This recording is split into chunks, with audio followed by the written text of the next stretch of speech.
All right, everyone. Welcome back to That Plumbing Podcast. I'm Brandon the Plumber. This is episode 22, and I'm here with Mac and Josh this week. What's going on, everybody? Yeah, Josh and Mac have both been on in the past, and I thought it'd be a great idea to just have them both on at the same time. My goal is to really, like, when I say I want to build like a community of plumbers, like-minded people and stuff like that. So like plumbing's great, it pays the bills, it's a career, it's a trade, it's all those things. But it's not like, it doesn't define me. I'm not like studying plumbing all the time and like just completely absorbed by it. I have like my own life and I deal with real world stuff, the same stuff that like most of us are dealing with now, the economy and the politics and just everything. The world's a mess. And we are going to talk about some controversial topics as well, because, that's the interesting stuff. And that's what really gets engagement. And it's boring if you never disagree. I want people to comment, email me, whatever. And like, if you disagree, tell me why. Tell me if I'm wrong. If you have a better idea, if there's a better way, that's where, like I really want to take this. So what I really like to start off with, and I kind of touched on this last week, one thing that I've seen, and I don't know if you two agree or if I'm the only one, but like private equity companies coming in and buying up all the plumbing, all the HVAC, all the electrical places, and then just jacking the prices up, through the roof.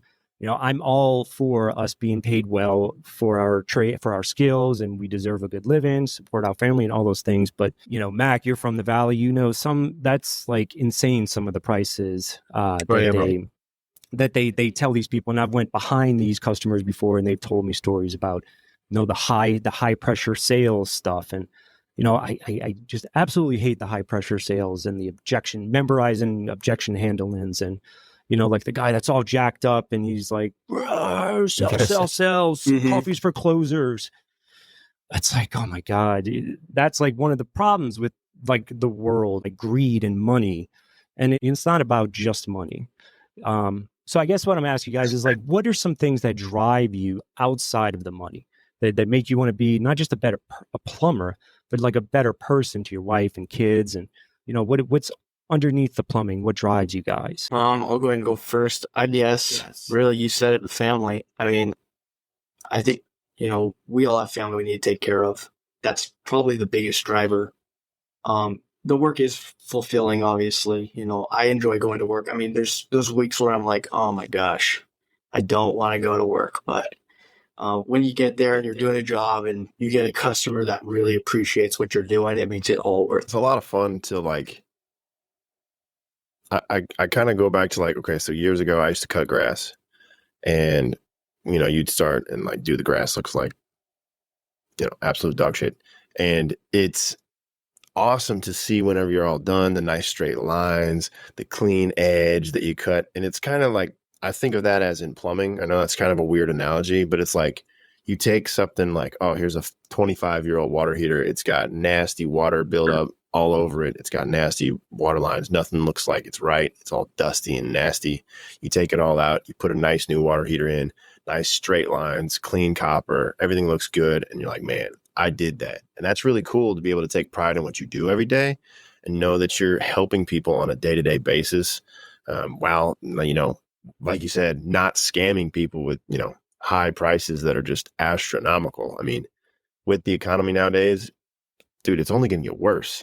So we got to help our customers as much as we can and give them the best service as possible. Maybe I'm wrong. I'm sure not every private equity company is like that. So if you work for one of the bigger companies and, you disagree or I'm just way out there, shoot me an email, Brandon at thatplumbingpodcast.com, or leave a comment on YouTube. And I'd love to have you on and talk to you to see if it's as bad as like the rumors are. Because I'm genuinely curious. I don't know if you have any insights. You're talking about like the Roto-Rooters, the Mr. Rooter, stuff like that. Yeah, like the corporate franchise big companies. Okay. Yeah, private equities that are out there. That's fair. Because like it seems that they have this culture of like sell, objection handling, and like it's all about your numbers. And you go and it's like there's more to life than money. There's more to the job than money. Like that's when you become like a greedy capitalist or like a, someone like a used car salesman feel. There's better ways. I mean, I try and like, I'll talk to the customers, I'll give them options, but I don't like hard sell them. I really am kind of like the follow up, let them know that you're there, and then they'll call you back when they're ready. And I've had customers do that all the time, call me up weeks, months later, finally going with the tankless or a softener or something like that. They remember you and they trust you. Yeah, some of those customers have told me, like, we'll come out and give them a bid for, the same thing that they had them come out for, and our price is like 2/3 of what theirs was, or even sometimes half of what theirs was. I'm like, really? I feel like, our prices are pretty standard. They're high, but they're not that high. And it's just crazy to hear some of those other prices that are coming out of some of those companies. Another thing that I would love for them to email into you and tell me if this is true, but I don't know exactly which company said this, but they said that if you went on like 2 or 3 calls in a row and you came back with like basically just trip charges or $0 tickets, they sent you home for the day, which is mind blowing to me. Cause like I used to work for a commission based company, and dude, you had those days where you had 5 calls that were just all trash and you could not make any money. And that's like just the luck of the draw or the unluck of the draw sometimes. Like sometimes you get some piddly calls, sometimes you have bad customers. Who knows what the circumstances are? And then some weeks, dude, you couldn't get me to stop selling stuff. So it's like, you really never know what you're going to get. No, you don't. Sometimes it's just slow. Sometimes it just feels wrong to push. It feels dirty. It feels sleazy. I would rather charge like a moderate amount and on every call after call, than trying to get this crazy ticket, every couple of days or so. Yeah, So, I've had a ton of customers where it's a week like you were describing, where there's not a lot going on. You go out for something, there's nothing there. And there's sometimes where the customer is under the impression something needs to be done. So I could go in there, do the work, even though they don't necessarily need it. Right. And when I tell them, hey, Mr. or Mrs. whatever, I'm happy to do this work. You don't really need it. It's whoever told you what they told you isn't necessarily right. Do you want me to do the work? And 9 times out of 10, they'll say no, but they appreciate it. And almost every single time, I'll be back for the next plumbing call. Because they know I'm going to be honest with them. And that kind of builds up your work for the slow times. That customer is going to call in the future. we were talking about earlier, your drive outside of money. I'm not trying to sound cheesy, and it's going to sound a little cheesy, but I talked about this before. Enjoy making that connection with people. Like, as crazy as the world is and can be, and people are and has been, you get the opportunity to go into someone's home where they live. Their kids are there, their dogs are there, they sleep there, and you get to you get to build a relationship, but you get to have like a positive vibe. You can make their day better by just being positive yourself and being enthusiastic and listening to them. So some people never have anyone listen to them unless they got a therapist, So like for me, a big part is listening to customers is a great way to build trust and that relationship as well. And like, even if I don't sell something, I still feel better that I'm making the world a little bit of a better place, one call at a time. As cheesy that sounds, and sometimes I don't do it. Sometimes I'm in a mood as well, so I'm not perfect. But it's a great opportunity to connect with people. So here's kind of a bounce back question here for you, Mac. You go into a customer's house, and they say, well, I had such and such company come out and tell me I had to do this. And then you go out and say, hey, no, that's not really actually correct. You don't have to do this, but, I'm more than welcome to do this if you would like me to. I know that you are younger than both of us, I think. How old are you? 23. 23? Okay. Well, So I had this a lot when I was younger. I started when I was 25. Brandon, maybe you had this too. Do you ever get a customer that's like, yeah, I don't trust you because you're young? Oh yeah. Dude, that Since thing I drives me nuts. out, it's a little less. If you can call this a stash. Hey. But yeah, it's usually, not to generalize, it's usually older couples. They'll right off the bat, well, are you a helper? Or I don't know, if you're going to have to prove that you know what you're talking about. And I've came a long way with dealing with that. At first, I would get super offended and say, listen, Mr. and Mrs., I don't need to be here This is my job. I do this for a living. I know what I'm doing. Now I've kind of I try to at least laugh it off and say, well, if you don't trust me, I totally understand. And I'm younger. I have been doing it for 5 years. And if there's anything I'm not comfortable with, I will absolutely call my plumbing manager to come up. And usually that silences them. And if it doesn't, they'll usually hammer me with questions to try to expose me, I guess. Yeah. Luckily, I've gotten pretty good at answering most questions, unless it's kind of a ridiculous one. Like, where's this PVC water line leaking underground? Point exactly there. I don't know. You can't pinpoint that. Right. But oh yeah, I get that all the time, and it's whatever at this point. I guess on the flip side, if someone super young walked in and was going to work on my house, I guess it's a fair skepticism. I feel if someone doesn't know what they're talking about, I'm sure you guys agree, you'll figure it out really quick. Even if you're not a plumber, you can tell by their mannerisms how confident they are in what they're saying if they know what they're talking about. So, Brandon, did you ever have that in plumbing?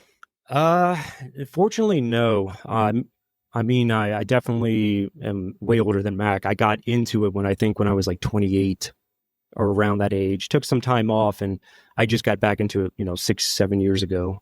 So I guess I look old enough. I've never had an issue with that. But there's a guy I worked with. He is the youngest plumber that I know. He was 17 when I was working with him. He just turned 18. He might be 19 now, but he's in there. He's in a van. He's doing his thing. He's like the drain guy. Like he runs the excavators, does a lot. Dude, right. He's amazing for his, not only for his age, just in general. He went and got his journeyman's as well. So, shout out to Matthew if you're listening. Dude, that's awesome. Keep going, Matthew. Mm-hmm. He actually inspired me. If things work out and I can arrange it for home, I will be taking the journeyman's class and the exam in July, I think. Heck yeah. Yeah. Just for me, to know the codes, to keep up on it. It's, like you were saying, Josh, it's like college, like finishing college for plumbing. Right there you go. Yep. Got it on the floor. There you go. Already tabbed up. So, all right. Well, yeah, I hate to rag on private equity companies, but I just really, don't like them. I don't like them. I don't like them overcharging. I don't like the heavy sales techniques. I don't like feeling like you're not good enough because you can't close a $23,000 softener. There's more to life than that.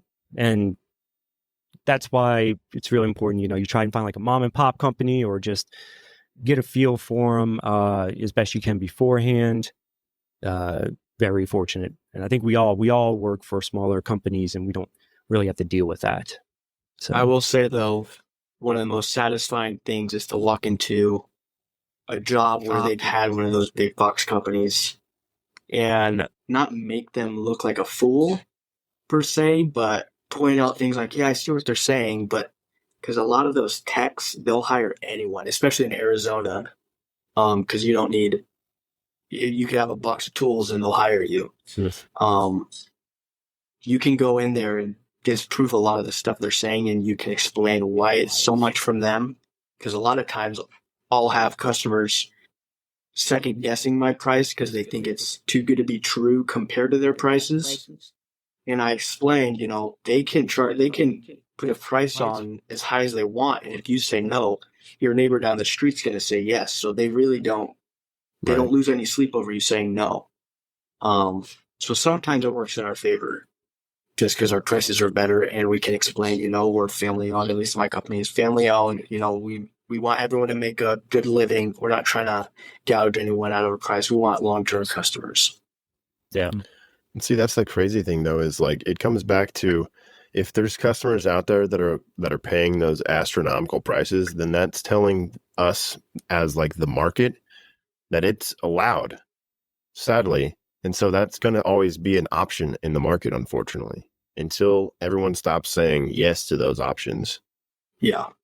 And I mean, they put millions into advertising. So I'm sure we all know an HVAC tech and an electrician that we can use for whatever, but someone that has no relatives that are in the trades or anything, they'll see a commercial online and cool, so and so and sons. Oh, they look great, you know, Right. 5 stars.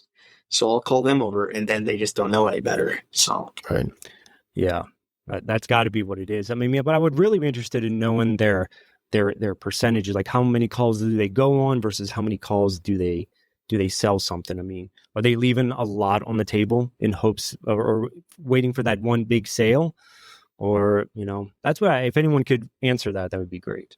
So what I get, so my dad, who's a plumber, he used to work for one of the biggest companies here. I'm sure you know what I'm talking about. Um, Luckily he was higher up on the pedestal, I guess. You know, he's proven himself. He's been there for years. He was saying when he was there, they would, for the newest techs, there's probably 10 or 20 that are kind of the newer ones. They'll give them 1 call a day because that's all they have. Damn. And they need to make their money on that 1 call or else they don't make a living. And I mentioned it last time, but if they don't convert enough sales, they get called into the office. That it's an issue. So a lot of these plumbers, like you said, they don't have a choice. One, they don't know enough, and that's why those companies will hire them. Like they'll not install water heaters, softeners, probably, you know, the basic stuff, make a copper repair. But in terms of diagnosing, they don't know anything. So the only way they can make money is to sell a water heater, sell a tankless, you know, the big number items, or else they don't make money. Oh, so it's like plumbers who aren't necessarily skilled enough to do like full on diagnosing, option building. They're more, you know, they can do a couple of water heaters, they can do water heater softener, and they go in there and try and just maximize whatever they can. Some, I don't want to say everyone, but a lot of kids, I guess I call them, in terms of plumbing, like their knowledge is not high enough to go to another company and be able to sustain, you know, their lifestyle or whatever. So when they go there, they have to sell it. And a lot of times, they'll do something wrong. And when they do, the customer calls and complains. They just give them a portion of the money back and move on to the next. They don't care as long as they get some money out of you. That's all they really care about. You can't, you know, what are they, the one out here, 120 like techs, like 80 plumbers. Oh yeah, And then That's 100 wild. probably It's more than that now, to be honest. I think 7 years ago, they had 80 techs. So multiple millions on advertising and all that. You probably don't have that, Josh, at your town because you're smaller. No, Mhm. no. I would say maybe the largest plumbing outfitter in my city, they might have like 10 guys. Mm. Was pricing like difficult for you at first, like when you started selling on your own? Customers didn't freak out?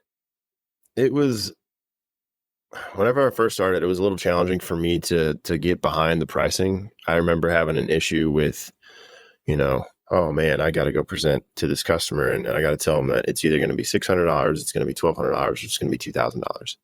And like, I would always shy away from those numbers and like telling those numbers to the customer. Cause like to me, hey man, $2,000 is a lot. Well, to a lot of people, $2,000 is a lot, you know, shoot, to some people, $200 is a lot. Still a lot to me. Okay. I don't want to lose $200 on stuff that I don't really look at. I use it every day. Yeah. But it's like, you're just throwing money down the drain, you know, quote unquote, to get it fixed. It's stuff that you don't really think about that you have to get fixed. So it was like, it took me a while to get this is what I learned from a guy that's actually going to come visit us tomorrow. I'm not going to say his name, but he taught me about transferable belief system. If you believe in what you're selling, you understand what you're selling, how it works. It kind of goes back to this education, trust, loyalty thing too. But if you know what you're talking about, the belief that you have can be transferred to your customer because of the confidence that you exude from what you know about the products. And it's easy enough to transfer those to your customers so that they can trust you and honestly, you know, go with you. Yeah, I felt that big time when I first started. Because I don't know if you know this, but I know Brandon does. When I first started, I mean, I didn't know what channel locks were. To be totally honest with you, I didn't know anything. Same here, man. So the guy he would throw me in a van. It was me and him, the owner, and then me. I was like his helper. $15 an hour, whatever. It's where I learned. But he'd throw me to install a sink and stuff, and I don't know how to do that. So I'd go, he'd tell me the price, and the way I would relay the price was so, with no confidence because I didn't know exactly how to do it. I think that relays in all type of aspects. If you don't know how to install software like that, the way you tell the customer the price is going to come off a little shaky. Whereas when you know exactly what you're doing and you know what's involved, you know the parts, you know how much time it's going to take, you feel fine telling them that price because you know the company needs to make money, you need to make money, and compared to other places, it's a very fair price. So I feel like the more you know, the more confident you get in your work, the more confident you'll get in delivering the price. At least that's what I found in myself. Absolutely about confidence. I mean, I remember when I first started, would preface the customer, and this is pretty much verbatim, I know this is really expensive. I know this is really expensive, but I'm going to be able to take $100 off the top, so it won't be too bad. And I would show them the price, and maybe they'd still say something about price, and I'd be like, I know, but that's what they asked us to charge. Like, no confidence in the price, really in my value, in our value as plumbers.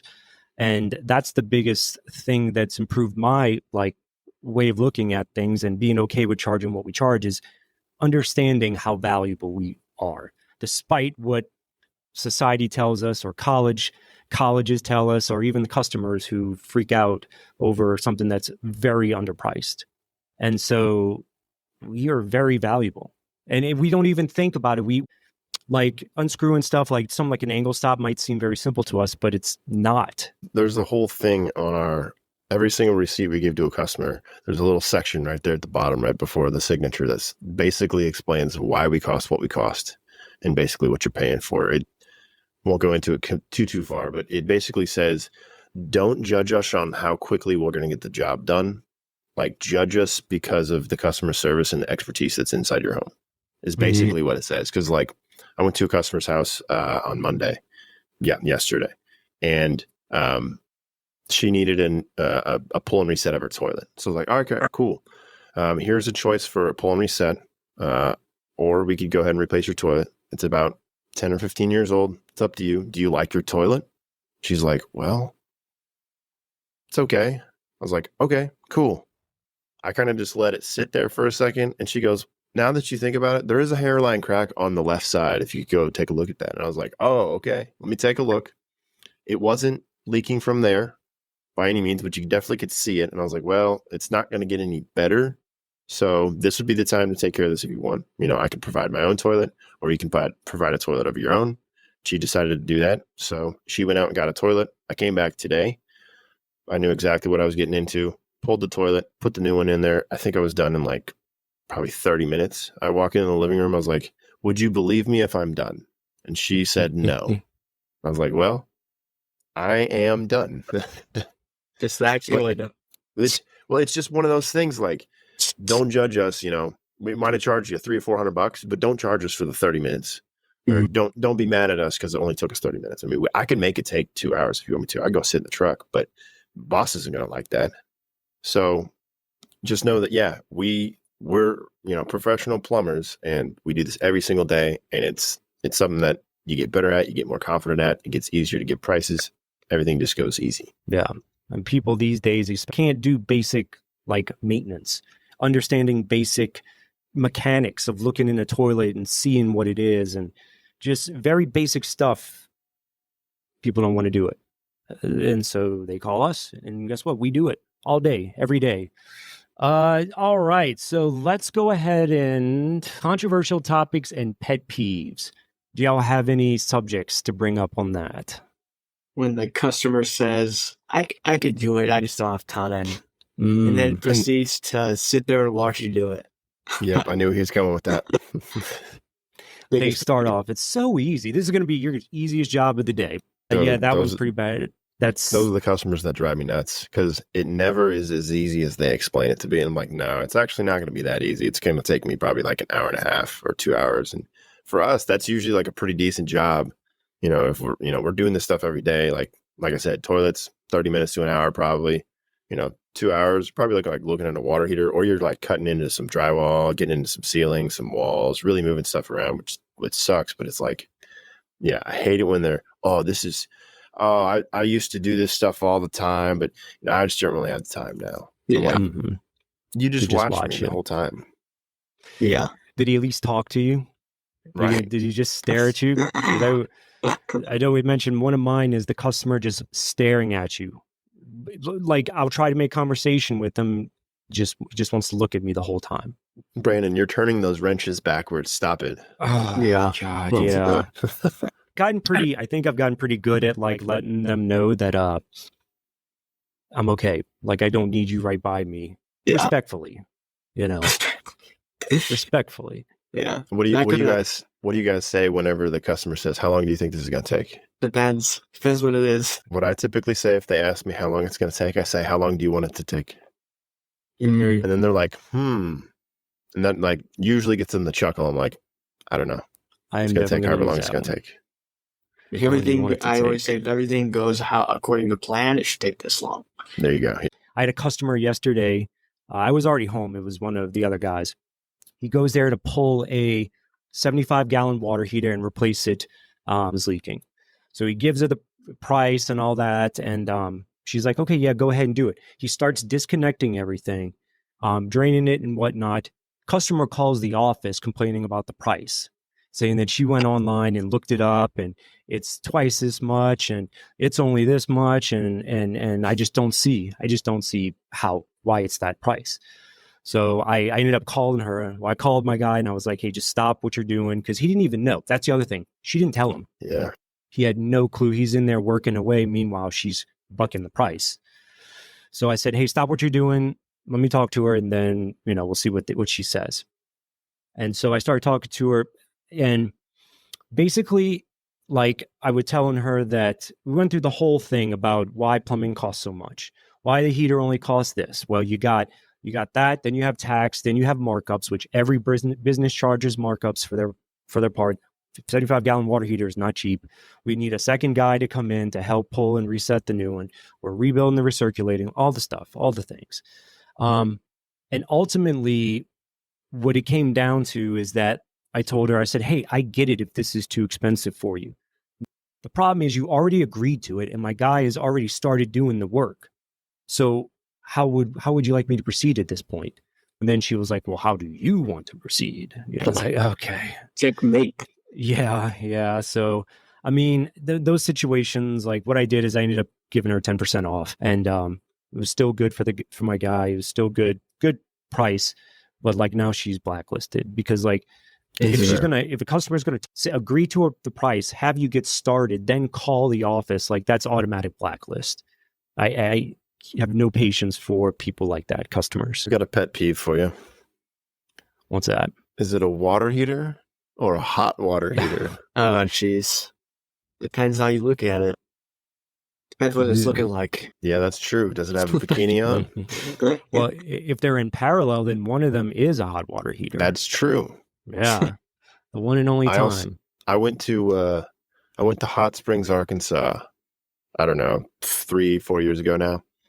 And there they literally have hot springs, hot water.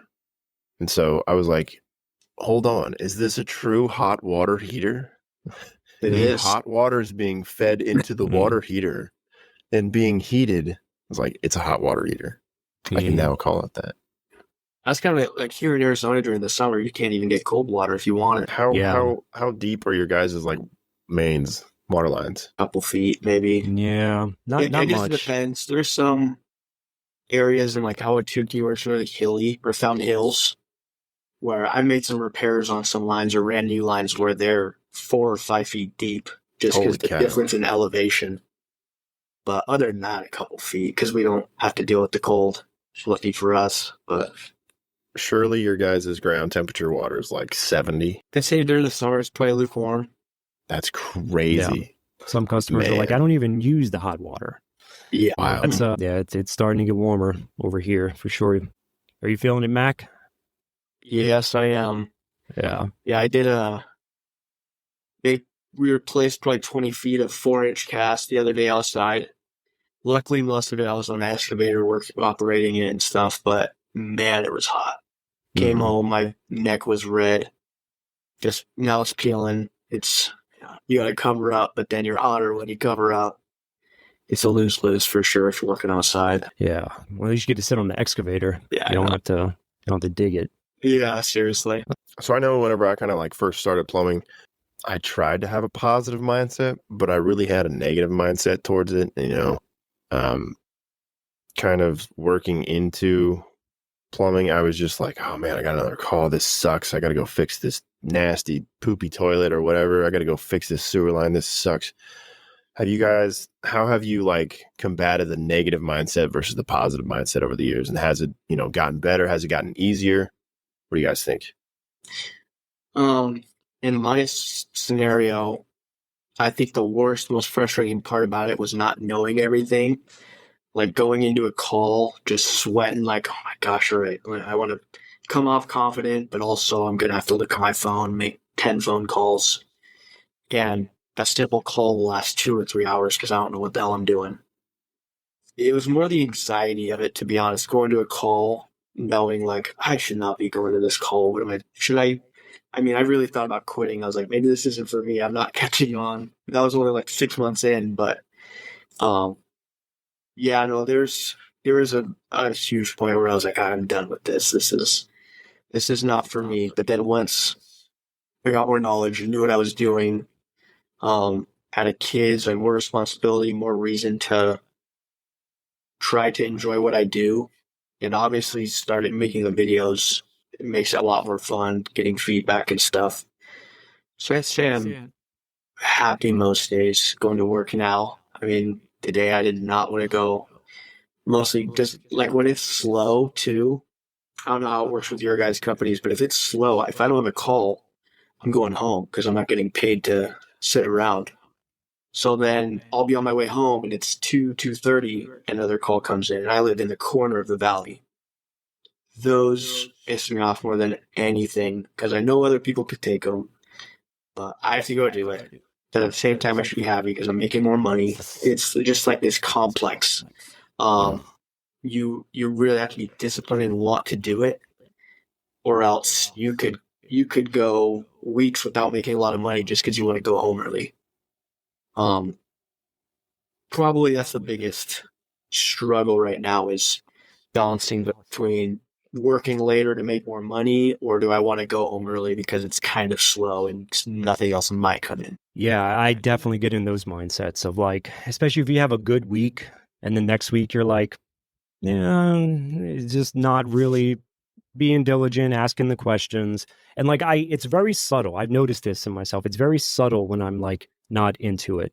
And the way I kind of just let the call slide by and I get to go home early, but that's not doing right by the customer. It's mainly not doing right by the customer. That's not the professional, way to go about it. But like you said, the biggest thing that helped me, I think, was switching from hourly to commission. When I first moved here, I was I was hourly and then a little bit of spiffs I talked about in the past. And on top of that, I was learning HVAC, sort of. So like there's this one section, like this one area, HVAC, where I know nothing. And I'm just like instantly confused the second anything happens. And it's just so much friction as opposed to like, I can just go and do a plumbing call. That's not a big deal. So, I had that. It's kind of like what you had where takes a long time to do stuff. And then broke fix mentality.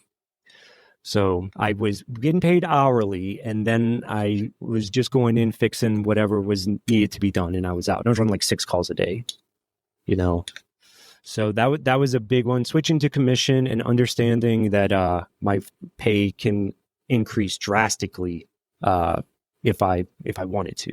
So now I'm not waiting.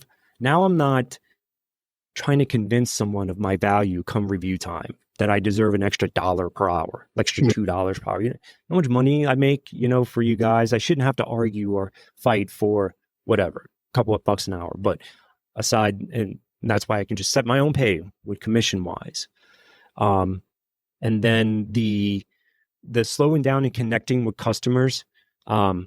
allows me to actually kind of like generate that positive attitude, like I was talking before. So like combination of those three things is really what kind of keeps me in a positive mood. And then the podcast now, and just got to be proactive. You can't just sit in your van by yourself and listening to YouTube or podcast all day. I mean, you can, but You can, oh yeah. Women podcast all day. I've done it for Exactly. years. Yeah. One thing you want to tap on. So in terms of hourly versus commission, so typically, at least at my company, when we hire someone, we start them off hourly, obviously just to make sure they know what they're doing and stuff. Because like I've said, in Arizona, anyone could get hired to any job or any company and not know anything. So they'll start off hourly. A lot of things we try to do at my company is we try to train people up that have a general knowledge for plumbing, and then try to, get them to do things how we want it done the right way, pretty much. So all these kids will come in, they're being paid hourly. They want to, like, I want to be commissioned. And then they get commission, but their knowledge isn't there yet. And they end up making less money than hourly. So if you have the option, make sure you know what you're doing, or else you're not going to make a lot of money doing commission. That's just what I've seen too many people where they're hurrying to be on commission, and then they'll spend all day on a water heater job where maybe a couple things went wrong that they've never seen, that, a plumber that's progressed and has seen multiple scenarios that can happen would be able to take care of it quickly. They're trying to work through those new issues that they've never seen before. It makes their job drag out way longer, but they're going to get paid that same amount. So if you're going to do commission, make sure you know what you're doing, or else it might bite you in the butt. yeah, that's true. I mean, it's weird that we got differencing opinions in here, because I first came from a commission company and now I'm at an hourly with Spiff's company, and I prefer that, even though Brandon's the opposite of me. But it's like you kind of have to find a happy medium of what you're looking for, because I mean, yeah, I probably could make more money at the commission place. Like my mental headspace is going to be trash. And so, like, to me, that's worth way much more than any money, any dollar amount that you could ever give me. And so, like, coming to work with a positive mindset means so much more than going to a company where I make, $150,000 a year, but I hate every minute of it. Yeah, I'd say it's probably a little more stressful too, because it's really on you to make your money. Not that you need to go sell stuff people don't need, because I mean, at least in Arizona, every house you go into, there's going to be something that needs replaced. I don't care if it's a brand new house. There's something that will need to be replaced. So it's on you. Like if you're more, I don't want to say lazy, but if you're kind of a lazy, just want to cruise through your day, take your time, go out to lunch every day, maybe hourly's for you. For me, I want to make my money, do what I need to do, and get home as soon as I can. That's kind of how I play out each day, which bites me in the butt sometimes. But you need to realize you're in control of your income. So if you're not working super hard, you're not going to make a lot of money, and it's solely on you. So I can see how hourly is appealing for sure, because you know what you're going to get paid. You can go do a thorough job. I see your side for sure. It's like I've used both sides to my advantage now. Is like, as working for commission, like I found that next gear of like working efficient, working quickly, and working, fast, I guess, all together, but like making sure you're not messing up. And then whenever I came over here, it's like, well, I can slow down, which is kind of good. But at the same time, if I do need to kick it up to that gear again, I can go right back to that and know that I'm still going to get paid the same across the board. So it's kind of like I can kind of, shift those gears a little bit depending on the day, which really makes, the week go by pretty quick, honestly. Now, how much potential can you make in spiffs? Because like it was the same thing as you, the little spiffs. And so like roughly you could make anywhere from like $1,000 to $2,000 a month in spiffs extra. Yeah. Granted, different companies, different everything, but I mean, is your spiff potential is that good? Yeah, absolutely. Okay. Yeah, it's upwards of that. I would say, I don't know, my average is probably like $600 to $800 a month, which isn't a whole lot, but it's like, that's not bad.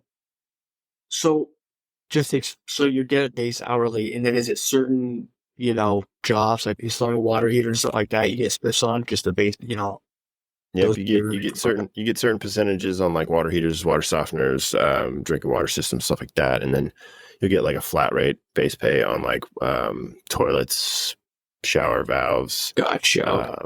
faucets, stuff like that. But Yeah. Oh, that's see, nice. see, that could definitely work if the numbers are right. Find that absolutely, happy median. What I've done and I've seen other guys do is if you're like hourly or if you're hourly slash spiff and you want to go to commission, you don't just be like, oh, I could do commission. I'm going to start when I go commission. You want to start treating each call like it's commission, right. slowing down, offering the options, seeing what you would make before you pull the plug. And I mean, do whatever, a month, 3 weeks, or whatever feels comfortable between you and your boss to where you can look at the numbers and say, okay, now it makes sense to switch. I mean, the biggest thing that like I know I didn't do this quite as consistently as I do now, but I wish I would have done this more at the commission job is I try on every call to get water pressure and get my water quality checked. Because even if my customer doesn't say yes to any of those options I provide them today, I'm going to send them as recommendations. And usually they're going to call us back about one of those options in a month, in a year, in 2 years, who knows? Even if I don't get the spiff on it or whatever, if one of the other techs that works with me gets a spiff, sweet, our company's still winning and we're still getting back in that door. So the way I kind of look at it, at least for my personal situation, since I am on commission, the ultimate goal is to get a guarantee with commission on top. So say, you have multiple years of showing that you produce over $100,000. Maybe you talk to your boss, say, hey, can I have a guarantee of 100,000? And then anything that I provide over that is on top of that because you're making more money and then I make more money.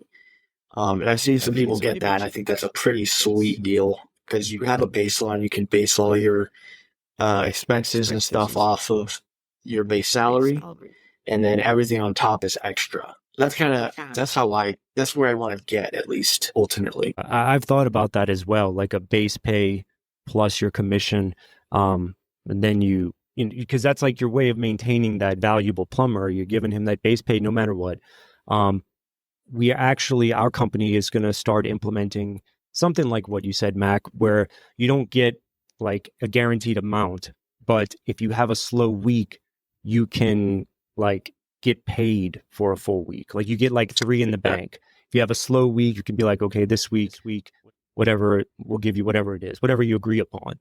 Yeah. So that could be very, very valuable. And yeah, I think it really comes into play because most of the techs that are producing that much consistently are going to naturally move towards a manager type role where the other plumbers that aren't quite as experienced are going to be calling him on the phone all the time. He's going to be doing a ton of estimates. So his ability to increase his income or kind of keep it the same kind of goes down just based off of him having to answer phone calls from other less experienced ones. I think that's the idea behind it, I guess. So you're still getting paid your worth, but you're also helping out the other plumbers. And then if 1 week you kill it, you'll get everything on top for sure. I always thought a great perk would be you get $15 a day for lunch. Just charge it to your card. Yeah, it's not bad. It's like, it's not that much, but it says a lot to me. If I was like getting my lunch paid for every day, that'd be really cool. Dude, that's like free Chipotle every day or something, Yeah. So one day, we will have all the benefits and get these damn private equity companies out of business. So here you go. I got a couple broke fix scenarios for you. What would you guys do if you had a Moen posi temp that was dripping? Would you give him a repair option, replace option, or would you just give him a repair option? I'd probably say... Because you know what I mean? Like, do you go in there and provide 2 or 3 options, or you just say, well, this is leaking, let's go ahead and take care of that for you today? It depends. I probably explain sometimes these cartridges, depending on if it's the newer ones that are all plastic or the older ones that are metal.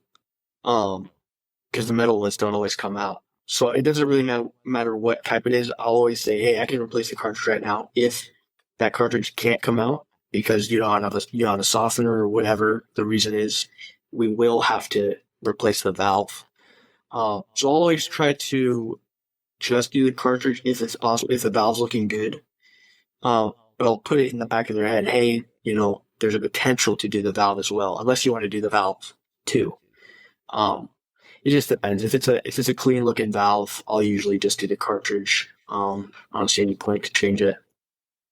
Do you know if there's a telltale sign if before you take anything apart, if you could tell if it's an old brass cartridge? No. So all the trims gonna look the same. That's what. Okay. But yeah, I mean, I've painted. I've only seen like 2 or maybe 3. Yeah, there's quite a few subdivisions, older subdivisions that all of them are built with those metal ones. Wow. And they're not, almost every time I go in there, I say, hey, I'm gonna yank on this a little. More than likely, we're gonna have to cut into the wall and Right. get all that out of there. But those are a nightmare. They never understand why you can't pull it out. Why not? Let me get in there. Let me try to get that out of there. Like they think I'm not pulling super hard or something. I don't know, but those can be a pain in the butt. What do you think, Brandon? Yeah, what Max said, definitely inquire about the water quality, the pressure, but preparing them, saying, definitely try and pull it first, just because I really don't want to cut into walls. Right. But preparing them, saying if this doesn't work, or if it drips, or if it's worse, or if it breaks, we're not liable. We'll have to escalate to the valve replacement. This is how much that will cost. So I'll go as far as make sure they're ready to pay that in case the cartridge, which I'm sure you do too, Mac, but just making sure and outlining it and trying to cover all my bases so there's no surprises. Yeah, and honestly, in that situation, a lot of the times, if I have a weird feeling about the whole thing, or if it's a brand new customer who's kind of questioning the price, I'll have them sign something. I'll just type it up in service type really quick. That's the thing we use for invoices. I'll type it up just really quick, an estimate saying, hey, if this does happen, this happens and we're not liable.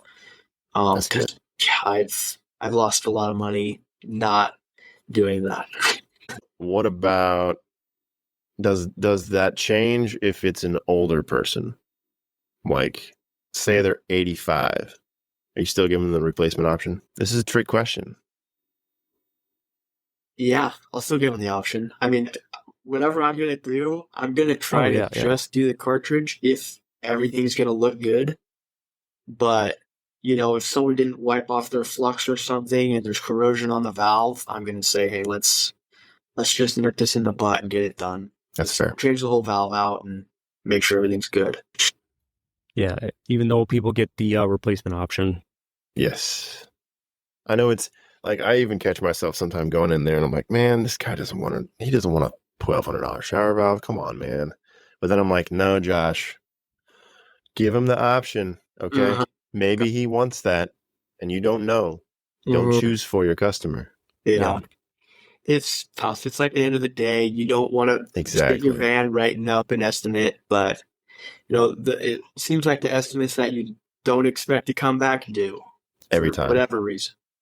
It'd be like 2:00 on a Friday. You don't want to do this, and then they're like, "Yeah, let's go with the new cartridge," and you're like, "God, that's the last thing I want to do, but we're gonna do it. Yeah, we'll take care of it." Yeah. Talk about changing the way that people see plumbers, both customers, but also potential plumbers moving forward. And, hopefully one of the goals of doing this, the podcast and all, is we get a chance to show people what plumbers are really like. Trying to modernize it, a little bit. Like modern plumbing requires like thinking. It does require like technical abilities and most importantly, like dealing with people and building that relationship with them. The service part, customers are paying for the service. The parts are free. What are we looking for in apprentices? What do they need to be able to do? And it really starts as basic, like you said, show up consistently for work, ready to learn. Even if don't expect to have tools in your hands at all times as an apprentice. Like that's just not going to be the case. Yes, there will be days when, all right, we're doing a pretty routine call. I'm going to have you do all the work today. I'm just going to kind of watch and make sure you're doing fine. And if you have any questions, please bounce them off me type deal. But like, I remember when I was learning a bunch of stuff, one of the guys that I was riding with a bunch, he's an incredible plumber, still out there working, but he does not give up the wrenches. And it was really hard for me to start learning fully from him, just because at some point you got to get your hands on the wrenches and you got to start turning the pipes and figuring out how it works and how it feels and what's right and what's wrong. Otherwise, you can only watch so much and get so good. Yes, that helps, but you have to physically do it yourself to really understand it. I say the first good positive sign of an apprentice is if they're watching their foreman do the work and they're able to bring them the tool they need next for the next step. Bingo. That's probably the biggest positive sign I'd see. It just puts a smile on your face when they bring you exactly what you need. And then when they do that, you know what we need. You know what we need to do. Give it a try. Yeah, being like paying attention. I mean, I put down paying attention. Like, is if I'm doing something, doesn't matter how simple it might be or whatnot. Like, pay attention to what I'm doing, because it's a lot of service plumbing is about the little things, the attention to details, so that like you don't flood a house or whatnot. So like not being on your phone any free second, staying by me. Like if I'm walking from the room to the room, diagnosing, like stick with me and pay attention to like the diagnosing process. Because I remember when I was my apprenticeship, phones weren't quite as big. I mean, they were still around, but like I was focused in all the time. Oh, that's right. I was an apprentice. So I couldn't just be on my phone.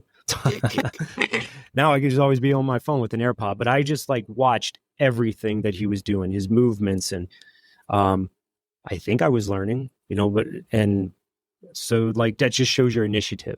And especially if you can show them, if you can bring tools before they need them, that shows that you're paying attention, you understand what's going on, and you know what to do next. Brandon, you make a good point there. It's not just like, I want to elaborate off that. You say that, that watch what I'm doing. It's not just watch what I'm doing, but like watch like how I'm doing it or why I'm doing it, and ask questions of, oh, well, why are you doing it this way? Could you do it this way? And it's either a yes or no, and then it starts a dialogue to opening up more information that you can gather pretty quickly from an experienced plumber. So it's just like one of those things. Yeah, you can watch them, but like watch how they're doing it, because typically there's a reason behind why we're doing something the way that we're doing it. Either we've been taught this way, that this is the way that it has to be done, or specifically, don't do it this other way because it's definitely not going to work. So I mean, there's definitely, I don't know, there's probably 3 or 4 different ways to plumb anything, but usually there's a couple different ways that each of us do it, and it's like we're doing it for certain reasons. These are the steps that we know are going to work. Yeah. Just to finish all that up, I'd say the biggest 2 things that are going to set you apart as an apprentice is not looking at it as a job at first, but more of an education. Yeah, you're getting paid, but you're learning. You're at school right now. If you can think of it like that, you're going to get way ahead of everyone else. The second thing that's really going to set you apart is you can know how to do something, but you need to know why you're doing it. If you ask why you're doing it in weird ways, it's going to tie into other things within plumbing that are just going to start making sense for you. So if you're wondering why, trying to think of just an example, why is he backing up a fitting when he's threading something on? Why is he? I don't know why he's doing it. I'm just going to do it. Well, so you don't break that fitting off. And then you can take that to any other sort of application in plumbing and know this is why I'm doing that. So then if there's an iffy situation, you're like, yeah, I'm going to back it up just to make sure it doesn't break off. That's obviously a simple example, but when you ask why, it really ties everything together. I just remember when I was probably a year and a half in, it was weird. Like one day, everything kind of just clicked. It's like my mind opened up. I was like, oh, everything ties together. Like everything plays off of each other. If you know this, it's going to help you with this. So yeah. No, that's great. It's kind of like that bubble diagram. Like I don't know what those are called, but it's like a bubble here, a bubble here. They just keep connecting. They just keep connecting, and they keep. I'm like, they do. What? Yeah. No, it's perfect. Yeah. Yeah, because I mean, I'll just go ahead and say this. I mean, there's some people that like to gatekeep, I guess, plumbing as a field, but I mean, it's totally doable, and it's probably not as hard as you think it is. You do have to pay attention to detail. You have to have a certain character to stick with it day in and day out, messing with the sewer, messing with the heat, digging. It takes a certain type of person to be able to complete it. So not just anyone can be a plumber, but you can really, especially with modern technology and the resources that are out there, you could really know your shit in a year with the right mentor and the right attitude. 100K plus, but not just money. It's not just about the money. It's the type of person that you will be as you're making that money. Positive, going through life, helping other plumbers, educating customers, making connections. It's just this whole, it's a lifestyle. We really have no bosses directly over us. We basically have our own business. And geez, I don't think I could ever go, I couldn't go to a regular boss, like go work in a office full time. Dude, Oof. there's no way I could go work in an office. And there's a lot of kids out there that don't want to go to school and they can't sit down. They physically, whatever, they ADHD or they work with their hands. That's okay. It's okay to not want to sit in front of a computer all day.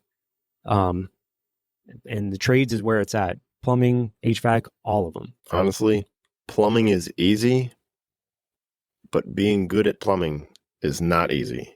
And that's what it comes down to, is like a lot of practice, a lot of repetitions, a lot of learning, a lot of messing up, a lot of learning from your mess ups and then continuing to grow. I mean, I definitely don't know everything, but I try and learn something new every day if I can to increase my craft, because this is what I do. This is a career for me. Plumbing is easy, but being a good plumber is not easy. You're dealing with all of the technical stuff and then dealing with customers and setting expectations. It's very challenging. I will say I've been getting a lot of DMs, and probably 50 DMs saying they love the podcast. So yeah. Oh, really? That's just, a little tidbit might make you That's happy. awesome. Yeah, y'all are. I think y'all two are the top episodes already. Yeah. Nice. Yeah, I just got the email and I think about 7,500 listens overall. That's a very vague metric, but it's definitely more than one. So, some people are, people are liking it. People are getting value. Moving forward, of a guy from Watts that's supposed to be coming on soon. Nice. A business owner here from a guy here in the Valley. I got to confirm that, but I'm really trying to keep it on the technician level and not go where it's like business owners per se. Yeah. I want to be fellow technicians and people thinking about getting into the field. Who was that company that you said was making videos that you were going to try and have people train off of, you said? Is it like Interplay Learning? Yeah, it's Interplay. Yeah. I thought so. I've never done them, but yep, Interplay. It's pretty cool. Yeah, so, shout out to Interplay. They have a lot of basic level stuff that is valuable to people who are new apprentices. All right, so we're about wrapping up. You guys want to give out your handles so people can follow you? Go check out your videos. Yeah, my handle is plum_AZ on TikTok, Instagram, YouTube. Shoot me a DM if you have a question or just want to say hi. I think for all of my stuff, TikTok, Instagram, and YouTube, I am Sleepy Plumber, plumber without the E. And then you can find me on Facebook at Josh JB Burleson as well. And I'm Brandon the Plumber on here and YouTube. But you can also shoot me an email. It's brandon@thatplumbingpodcast.com. If you want coaching, if you want to be a guest, specifically if you're from one of the bigger companies, the private equity ones. Also, shoot me an email as well if you would like to be part of our group text. So Mac, Josh, and I were in a group text just on our phones with our personal numbers. And if you're interested, if you're an apprentice or if you just want to join and start to connect with us, shoot me an email, send me your number, and I'll add you to the group. Or reach out to Josh or Mac as well. They can add you as well. So just going to keep working on that, trying to build a community. And I know that once I finally get myself to do the YouTube stuff, that will be a little bit easier. So As always, guys, thanks for coming on. That was really cool. This is the first time we've done 3 people. Our first threesome. This was nice. Yeah. Yeah, man. Thanks for having us. No problem. I'm sure we'll be in touch. All right. And scene.